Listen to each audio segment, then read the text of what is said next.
All right. Very good. Thank you, sir. Be sitting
Distinguished members of the media, just making sure everybody has sound. Everybody's good. Everybody's good. Good deal. Is everybody good on a white balance? Does anybody need a white balance?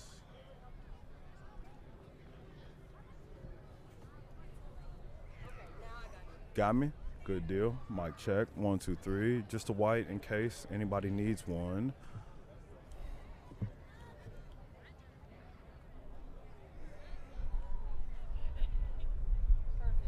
Good deal. All right.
My name's J. Speak close to the microphone. Yeah, okay, we're ready. My name's Jaco, and this is the 10th Street Cardinals. May you please welcome Mayor Greenberg. Thank you, Jaco. Thank you.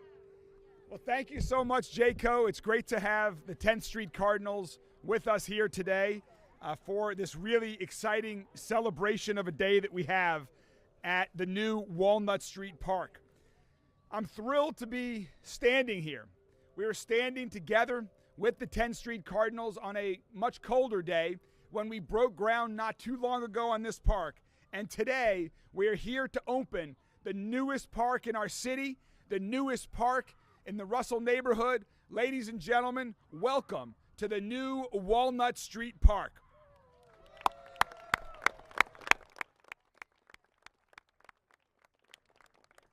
This is a nearly $4 million investment in this community and an investment in West Louisville. The new Walnut Street Park is a state-of-the-art destination because of its unique design and multi-use spaces. Residents and visitors will now have a very safe and incredibly welcoming place to play tennis, to play pickleball, to go for a walk, to bring their children to this awesome playground behind us and the spray ground, and that is just the beginning. There is truly something for everyone at the new Walnut Street Park. This park was closed in 2018, and it wouldn't be here today if it were not for the gracious donation of this property by the Louisville Metro Housing Authority to Louisville Parks and Recreation Department. So to LMHA, thank you very much for this donation. Thank you for being a great partner. I also want to give,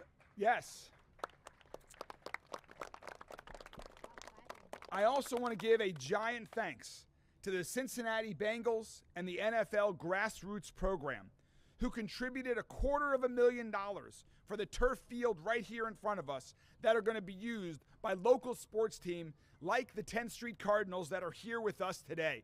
Do y'all like the new field? Yes. It's pretty awesome. So go Cards, and I know Rachel and I cannot wait to come watch you guys play. You're talking to national champions here, friends. These guys won the national championship in their division last year, and with this new field and enhanced practice facilities, we know the future is bright for you all in this league and many leagues to come. There was also some federal funds that were used thanks to funding from the American Rescue Plan that helped make this project a reality. And I want to give a big thanks to Logan Gaddy and all of his colleagues at LISC Louisville, who provided critical development support, along with so many other Russell neighborhoods who used their passion, their knowledge of this area, of this neighborhood, to give input into the design of this amazing park that now generations of Russell families are now going to be able to enjoy.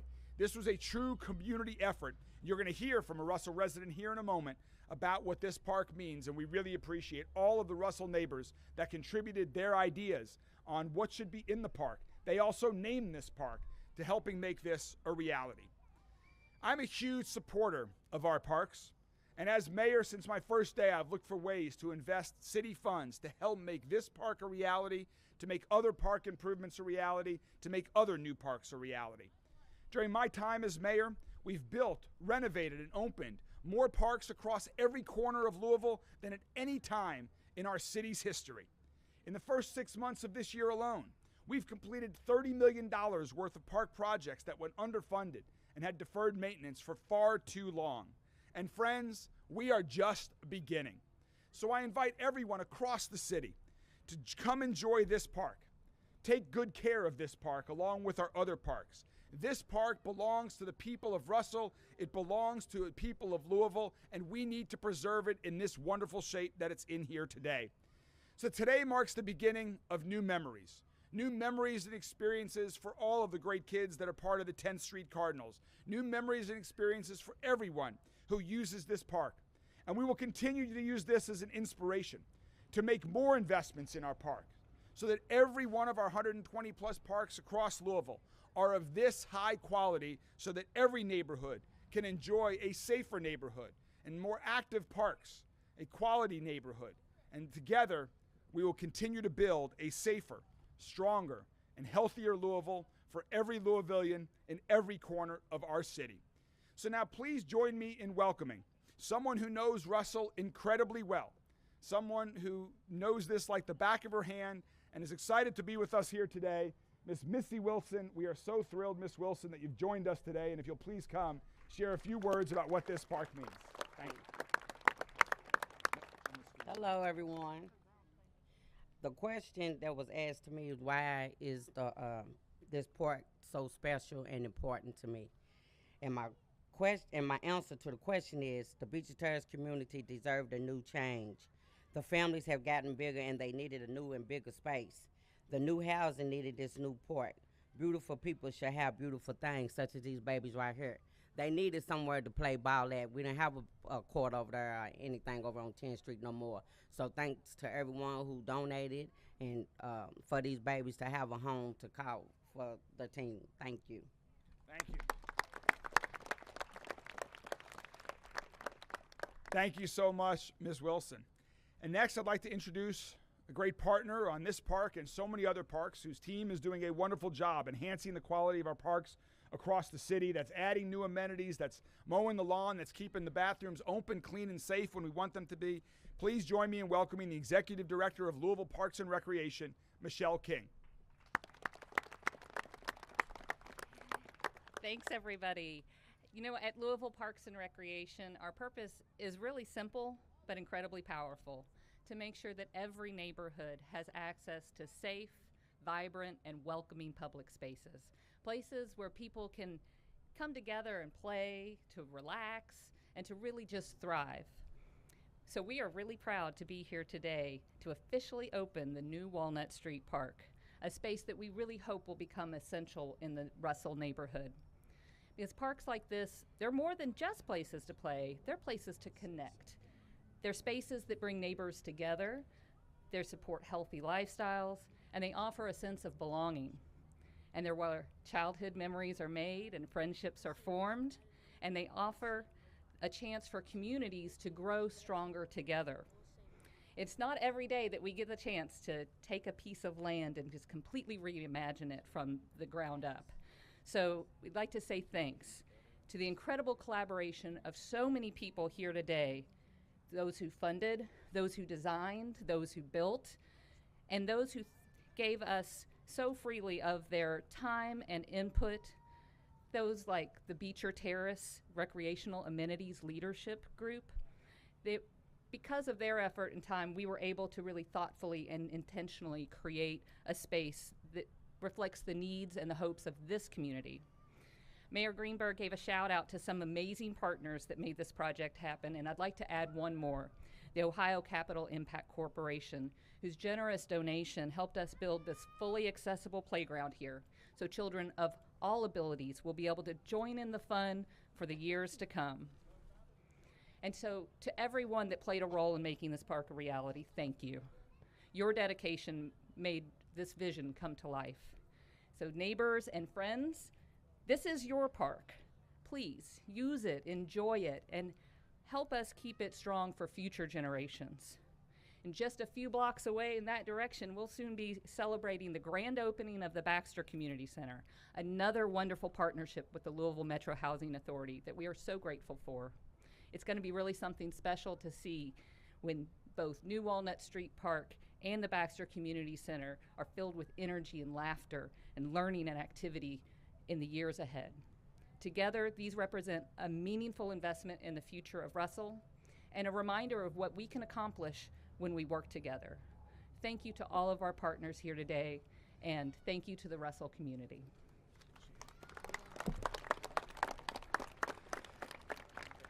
Thank you so much, Michelle. So normally we have ribbon cuttings at something like this, but Max, my friend Max from the 10th Street Cardinals, we're gonna do something a little bit different. Instead of cutting a ribbon, it's my understanding that the 10th Street Cardinals have a tradition before their game. When they huddle up, somebody yells, "Who's better than us?" And they all scream, "Nobody!" So I think that's very apropos for this park, because there is no better park in this city right now than the new Walnut Street Park. We are going to keep it as the best park in Louisville. We are going to keep building parks like this. We're going to keep our parks thriving. And so let's give a quick huddle up, guys. Max is going to lead us, and you guys know what the response is. Let's go right here. Quick huddle, guys. Y'all huddle up. You got to yell really loud. Who's better than you? Nobody! Nobody! Nobody! Let's go.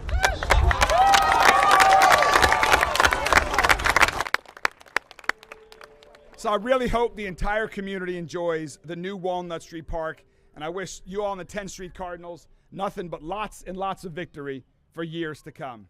Go Cards. See you guys. Congrats. Thank you. If you guys want to stand over there for a second, we're almost done.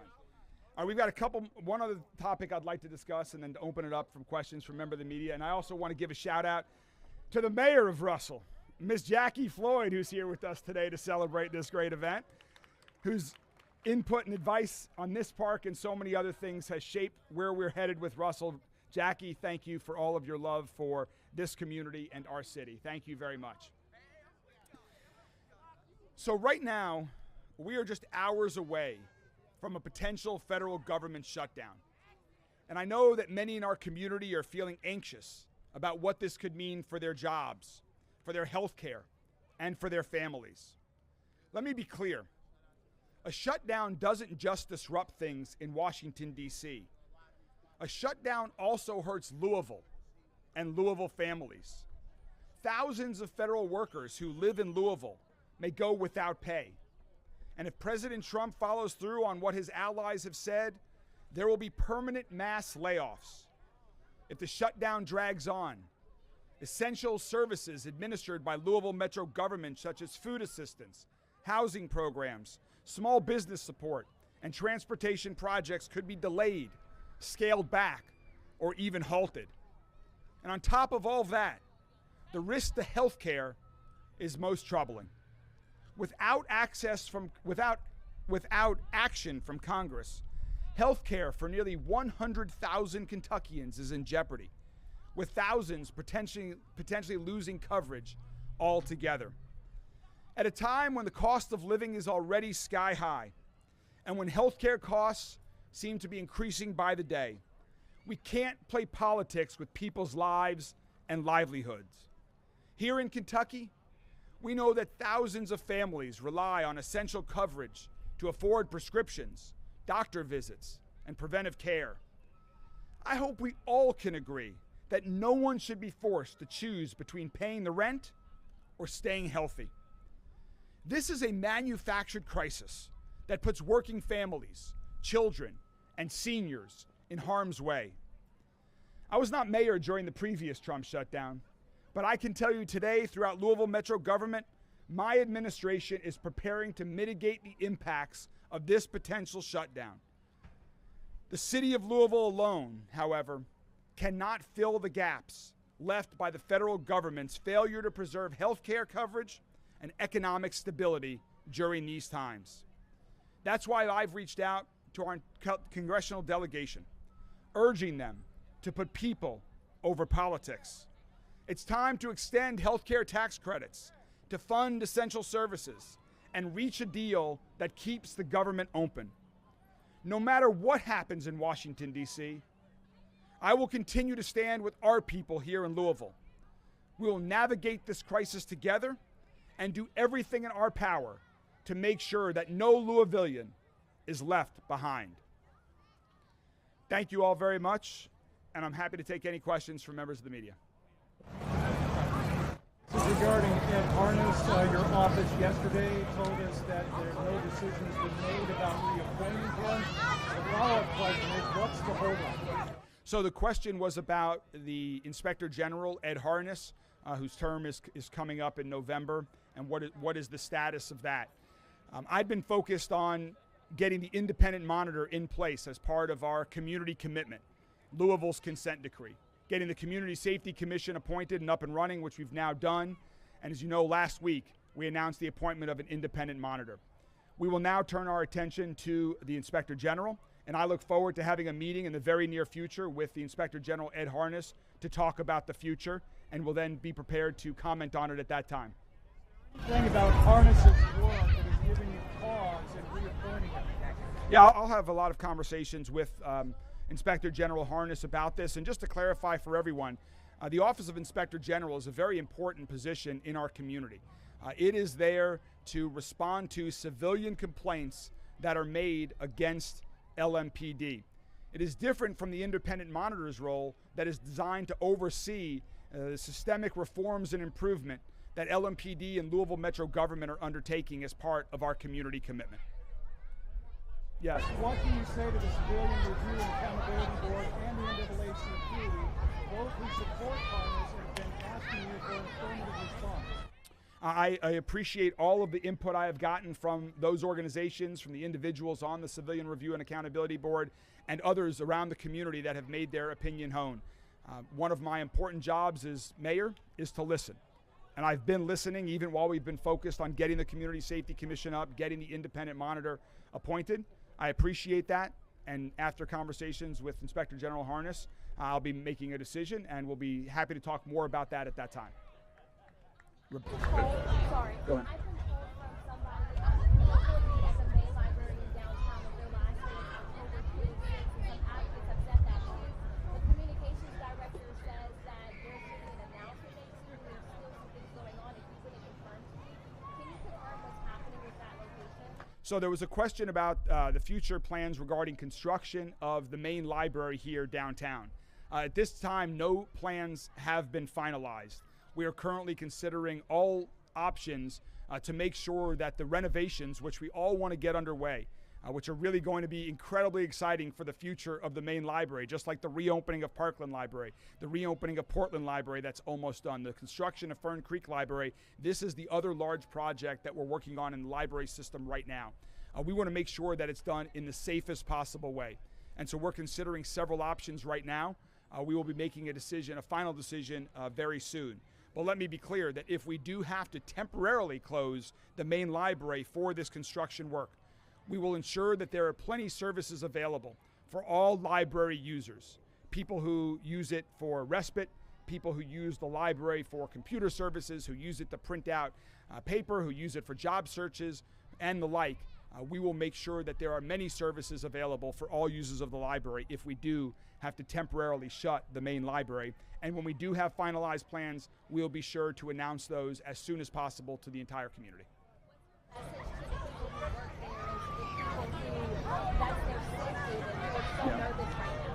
So the question about what is my message? My message is that we are improving the main library is critically important. It's the heartbeat of our library system.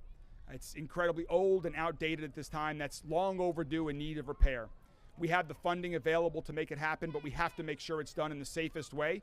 We understand people rely on the library every day. And so before any decision is made, we want to make sure that if there is a temporary closure of the library, that people who use the library today will have access to services in a location tomorrow if it is closed. And so I hear them loud and clear, and we will make sure that's addressed. Rebecca.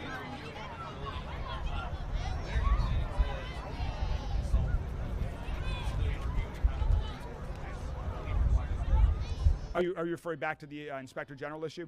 So the question was about meeting with the Civilian Review and Accountability Board. They have already sent me a letter and made their position very clear about their desire on this matter. And so I believe that that has happened as a result of their communication to me already.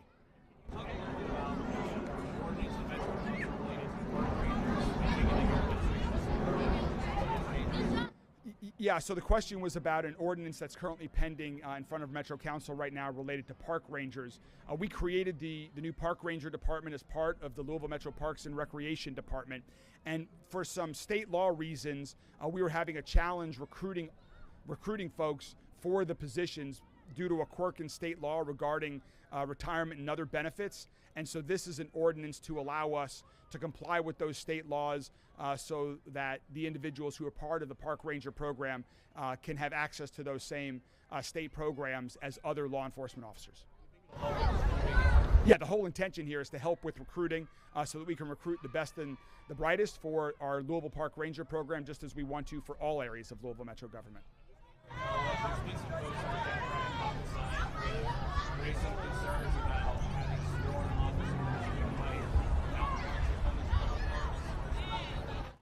So I think it's very important that parks be an incredibly safe place for everyone, for all these kids that are enjoying it today, for families, weekends, nights. And so we are doing everything we can to increase park safety. That's part why we've created the Park Ranger program. They're also going to have training to help people enjoy the parks more, to help provide information about the parks. We've also taken lots of other actions when it comes to safety in parks. We've added and fixed lights all across our park system. We're adding free Wi-Fi. By the end of this year, every park will have free Wi-Fi across the entire city. We've added cameras. Police are doing more patrols through parks as well that have had challenges in the past. So park safety is incredibly important. We want everybody to feel comfortable in our parks, to attract even more people into our amazing park system. Tara?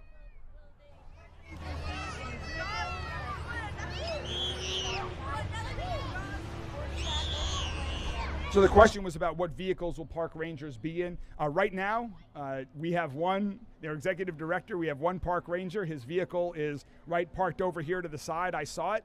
It's a well-designed, that's clearly a park ranger car, very different from an LMPD car. And we hope to grow that they'll have all of those modes of transportation. The park rangers will be walking in parks. They'll be biking in some of the larger parks. The park rangers are designed to interact with the community, to help prevent crime from happening in the first place and make sure it's a safe place for everybody who wants to enjoy our parks. Yes? Shutdown does happen. What happens to Louisville Parks, and what are your next steps as the mayor and your administration? Yeah. So the question was, if the government shutdown happens, what happens to Louisville Parks? Louisville Parks and Recreation are funded by local dollars. So our parks all remain open. The impact is on existing federal workers, and there are lots of other federal programs that people throughout Louisville rely on. People who live in LMHA housing units, seniors who rely on federal support to get their meals delivered to them on a weekly basis. And the list goes on and on and on. That is our area of concern for the people who rely on essential government services whose lives might be at risk if the government shuts down tonight. So what we're doing right now to combat this is I've asked everyone on my senior leadership team and the directors to look at the impacts that a federal government shutdown will have, so we can start planning for what actions we can take locally if it does occur. Again, I hope it doesn't occur. I hope there is a solution. We know that we don't have the same sources, or the same resources as the federal government has, but we want to do whatever we can do to mitigate any impacts of what I view as would be an unnecessary government shutdown. Yeah.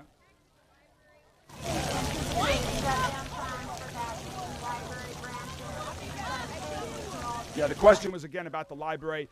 If we make a final decision that the library does need to be temporarily closed, we'll provide all of that information on how long it is for, what other options are opening up, and all of that information at the time. We're still working on finalizing a decision to ensure we can do it in the safest possible way. Any other questions? All right, enjoy the park. Have a wonderful day.